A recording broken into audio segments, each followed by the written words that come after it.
জি বাংলায় একের পর এক নতুন মেগা আসছে। সাত পাকে বাঁধার পরে যেমনটা বলেছিলাম, সম্প্রতি সামনে এলো কমলা নিবাসের প্রথম ঝলক।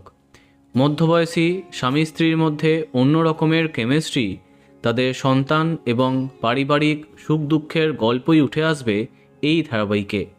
জি বাংলার নিজের প্রোডাকশনের অধীনে আসছে সোহিনী সেনগুপ্ত ও দেবশঙ্কর হালদারের এই আপকামিং ধারাবাহিক কমলা নিবাস।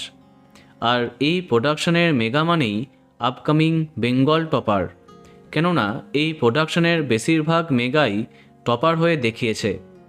তাই প্রাইম টাইমেই আসবে, তাতে কোনো সন্দেহ নেই। কিন্তু 7টা, 7:30, 8টা তিনটি স্লটই সামান্য দুর্বল, তবে তাতে আনার সম্ভাবনা নেই বললেই চলে।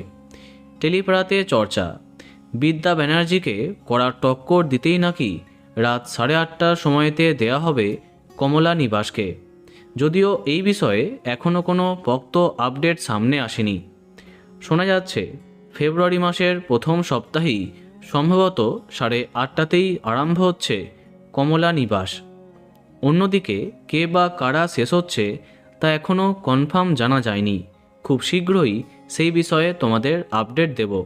দেখা যাক পরবর্তী আপডেট কবে আসে। তো বন্ধুরা, এই বিষয়ে তোমার কি মন্তব্য কমেন্টে জানাতে পারো। আর এই রকমই আরও অনেক ভিডিও পেতে সাবস্ক্রাইব কারেন্ট বস। ধন্যবাদ।